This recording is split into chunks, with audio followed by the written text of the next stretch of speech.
Hello guys, welcome back to solid movie stuff. నేను మీ అసర్వి content లోకి వెళ్ళిపోదాం. ది రాజా సాబ్ టీజర్ వచ్చేసింది. దాని మీద మనం 2 డీటెయిలింగ్ వీడియోస్ కూడా చాలా డీటెయిల్ గా విత్ థియరీస్ మాట్లాడుకుందాం. అండ్ అదే టైంలో మూవీ టీమ్ మోషన్ పోస్ట్ లో రిలీజ్ చేసిన సాంగ్ యొక్క లిరిక్స్ ని అఫీషియల్ గా రిలీజ్ చేశారు. సో ఈసారి మనం బ్రేక్ డౌన్ చేసే లిరిక్స్ మూవీ టీం నుండి అఫీషియల్ గా వచ్చినవి. సో దాని గురించి డీటెయిల్ గా బ్రేక్ డౌన్ చేసి దాని మీనింగ్ తెలుసుకుందాం. నిక్షేపం అంటే ఇండిస్ట్రక్టబుల్ ట్రెజర్ అని అర్థం. అంటే ఇక్కడ నిక్షేపం అంటే సంథింగ్ సెక్యూర్ గా దాచబడింది ట్రెజర్ అనుకోవచ్చు. అక్షయనం అంటే బ్రేక్ చేయలేనిది. So it's a unbreakable treasure. So Raja Saab ఇంట్లో ట్రెజర్ ఉందని తెలుసు గానీ అది అన్బ్రేకబుల్ గా ఉంటుంది, ఎవరూ దాన్ని ముట్టుకోలేరు అనేది క్లియర్ గా జస్ట్ 2 words లో మనకు చెప్తున్నారు. అనులోమం అనుపానం. అనులోమం అంటే హార్మోనియస్ గా వెళ్ళేది, అంటే ఒక పద్ధతిగా సాగేది, లైక్ ఏ న్యాచురల్ ఫ్లో. అంటే ఒక నది ఎలా అయితే ఒక న్యాచురల్ ఫ్లో లో వెళ్తుందో అలా ఒక న్యాచురల్ ఫ్లో దానికి ఉంటుంది. అనుపానం అంటే ఎన్హాన్సర్ లెక్కన, అంటే జస్ట్ లైక్ న్యాచురల్ గా వెళ్లే ఫ్లో ని ఇంకా స్ట్రాంగ్ గా చేస్తుంది, పెద్దదిగా చేస్తుంది, పవర్ఫుల్ గా చేస్తుంది. అంటే ఒక పద్ధతిగా న్యాచురల్ ఆర్డర్ లో ఫ్లో అవుతున్న రివర్ కి ఏదన్నా అడ్డుకట్ట వేస్తే ఆ న్యాచురల్ ఆర్డర్ ని డిస్టర్బ్ చేస్తే దెన్ అది అల్లకల్లోలం చేస్తుంది, ఎటు పడితే అటు పారుతుంది. దాని పవర్ ని కంట్రోల్ చేయడం కష్టం. లైక్ హెవీ ఫ్లడ్స్ టైంలో ఓవర్ఫ్లో అయితే ఆ నదిని ఆపడం ఎవరితరం కాదు. సేమ్ అలాగే మూవీ పరంగా ఆ పవర్ఫుల్ పర్సన్ నిరంతరం ఫ్లడ్స్ వచ్చి ఓవర్ఫ్లో అవుతున్న నది మాదిరి. దానిలోకి ఒక చిన్న మొక్క వేసినా, ఒక పెద్ద మహావృక్షం వేసినా అవి రెండూ కొట్టుకుపోవాల్సిందే. సేమ్ అలాగే తన ఇంట్లో తన ప్లేస్ లో కంఫర్టబుల్ గా ఉంటాడు. అలా కొన్ని సంవత్సరాలుగా ఎవరిని డిస్టర్బ్ చేయకుండా ఆ ఇంట్లో ఆ అడవిలో అలా సాఫీగా సాగిపోతూ ఉంటుంది తన జీవితం. కానీ ఎవరన్నా డిస్టర్బ్ చేస్తే, తన రెగ్యులర్ ఫ్లో కి ఆటంకం ఏర్పరిస్తే, లైక్ ఆ ఇంట్లోకి ఎవరన్నా వస్తే దాన్ని టచ్ చేసినట్లే అండ్ దాన్ని డిస్టర్బ్ చేసినట్లే. దెన్ న్యాచురల్ ఆర్డర్ ని మర్చిపోయి ప్రతిదాన్ని భూతద్దం పెట్టి చూసినట్లుగా చూసి వెరీ పవర్ఫుల్ గా రియాక్ట్ అవుతుంది అని చెప్తున్నారు. ఆల్సో ఎలా పడితే అలా కాదు, ఎప్పుడు పడితే అప్పుడు కాదు, పర్ఫెక్ట్ టైంతో అవతల వారి మీద ఆ పవర్ స్ట్రైక్ చేస్తుంది. నిర్ధూతం నిర్ణేతం.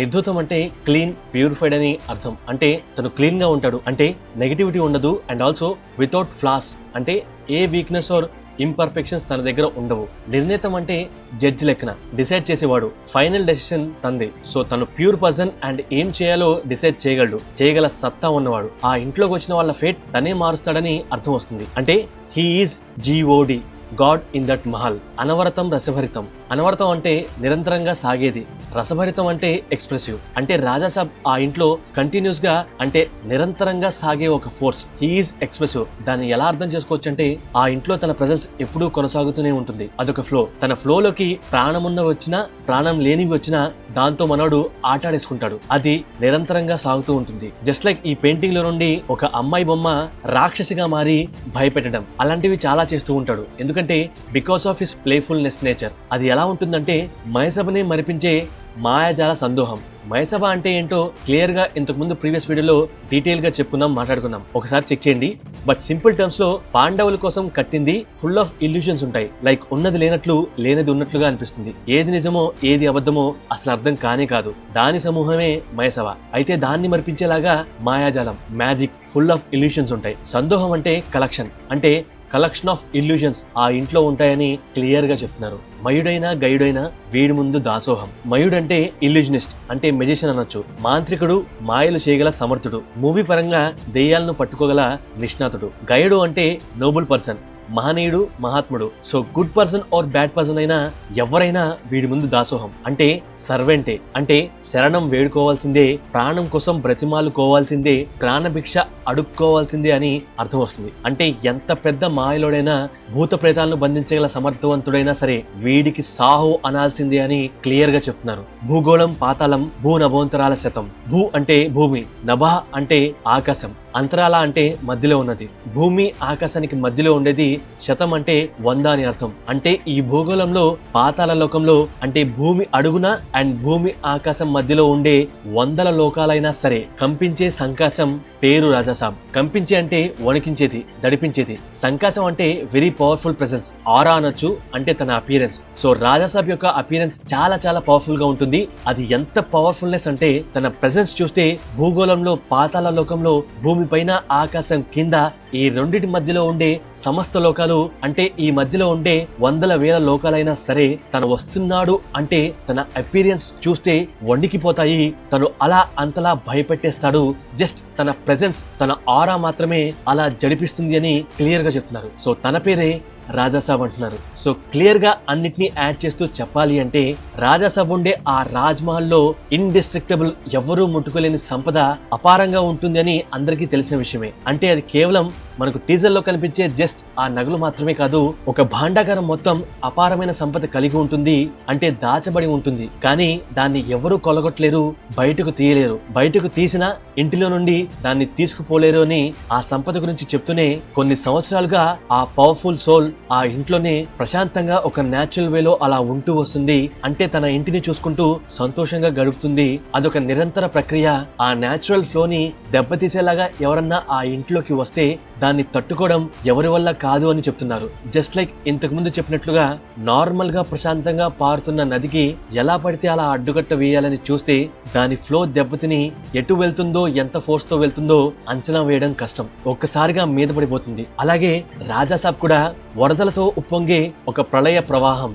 దానిలోకి ఒక చిన్న మొక్క వేసినా, ఒక పెద్ద మహావృక్షం వేసినా దాని ఫ్లోని టచ్ చేసినట్లే. అలా ఎవరు చేసినా దాన్ని తనతో పాటే ఆ వరదల్లోకి లాక్కుపోయి ముంచేస్తాడు, దారుణాతి దారుణంగా చంపేస్తాడని చెప్తున్నారు. సో రాజాసాబ్ ని ఎవరన్నా డిస్టర్బ్ చేసినా, అంటే తన ఇంటిని ఎవరన్నా డిస్టర్బ్ చేస్తే తను టైం చూసి ఒక్కసారిగా అమాంతంగా మీద పడిపోతాడు అని చెప్తున్నారు. అలా అని తను ఈవిల్ పర్సన్ కాదు. He is a genuine soul, purest one and a good judge with no flaws. అంటే ఇంట్లోకి వచ్చిన వాడు గుడ్ పర్సనా బ్యాడ్ పర్సనా అని, ఆర్ గుడ్ రీజన్స్ తో వచ్చిన బ్యాడ్ ఇంటెన్షన్స్ కలిగి ఉన్నా సరే he can judge them easily అని క్లియర్ గా చెప్తున్నారు. అలా బ్యాడ్ ఇంటెన్షన్స్ తో బ్యాడ్ పర్సన్స్ ని వాళ్లకు తగ్గట్లుగానే ఆటాడేసుకుంటాడు, అండ్ గుడ్ పర్సన్స్ ఉంటే వాళ్లకు తగ్గట్లుగా ఆడుకుంటాడు.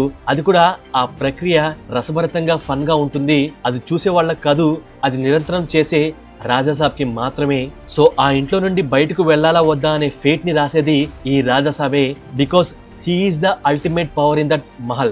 He is the god in that mahal who can write the fate of that people. ఆ ఇంట్లో ఉన్న వాళ్ళ తలరాతలు రాసి నిర్ణయించేవాడే ఈ రాజాసాబ్ అని చెప్తున్నారు.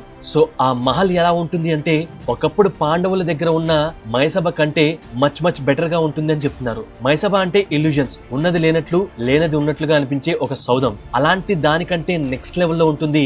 అంటే అందుట్లో ఎలాంటి ఇల్యూజన్స్, మ్యాజికల్ థింగ్స్ ఉంటాయో అవన్నీ కలగలిపి ఇందులో అంతకంటే ఎక్కువగా ఉంటాయి. భ్రమ అనేది ఇందులో వెరీ నార్మల్ థింగ్ అని చెప్తున్నారు. అలా ఎవరన్నా ఈ ఇంటికి వస్తే లైక్ మయుడు, అంటే ఎలాంటి మాయగాడైనా మాంత్రికుడైనా, భూత ప్రేతాలను పట్టుకునే పవర్ఫుల్ మాంత్రికుడు వచ్చినా, లేక మంచివాడు వచ్చినా, ఎవడొచ్చినా రాజాసాబ్ కి సాహో అనాల్సిందే. వాళ్ళు తన సర్వెంట్ లెక్కనే. తను ఏం చెప్తే అది చేయాల్సిందే, చేసేలాగా తను ఆటాడుకుంటాడు. వాళ్ళ ప్రాణాల కోసం శరణు వేడుకోవాల్సిందే, బెండ్ అవ్వాల్సిందే అని చెప్తూనే సమస్త భూలోకంలో, పాతాళ లోకంలో, భూమిపైన, ఆకాశం కింద, ఈ మధ్యలో ఉండే వందల వేల లోకాలు సైతం తను వస్తున్నాడు అంటే తన ఆరా చూస్తే తను అపియర్ అయితే వణికిపోతాయి, బెదిరిపోతాయి, భయభ్రాంతులకు గురవుతాయి.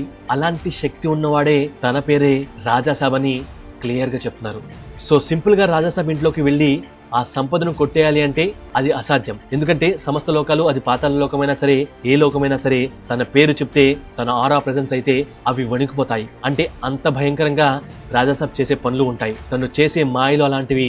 ఆ మహల్లో చేసే ఆ మాయలు చూస్తే ఈవెన్ మైసభ కూడా చాలా చిన్నదిగా అనిపిస్తుంది. సో తనలాంటి నిరంతరంగా వరదలు అనే భావోద్వేగాలతో వెరీ పవర్ఫుల్ గా ఉప్పొంగే నది లాంటి ప్రవాహానికి ఎదురు వెళ్ళినా, ఈవెన్ టచ్ చేసినా దాన్ని తట్టుకోలేరు. He knows everything. లైక్ నువ్వు గుడ్ ఆర్ బ్యాడ్ పర్సన్ అని, ఈవెన్ గుడ్ అయినా రాజాసాబ్ కి మొక్కితేనే తను వదిలేస్తాడు తప్ప, నీ ఇంటెన్షన్స్ గుడ్ అని చెప్పినా he will not spare you. మరి అలాంటి ఒక బ్యాడ్ ఇంటెన్షన్స్ తో నువ్వు ఆ మహల్లోకి వెళ్తే it's a death return for you by your self. So సమస్త లోకాల్లో ఉండేవారే రాజాసాబ్ ప్రెజెన్స్ ని చూసి వణికిపోతున్నారు అంటే ఒక మనిషి ఆ మహల్లోకి వెళ్తే తన పరిస్థితి ఏంటి, ఏం జరుగుతుంది?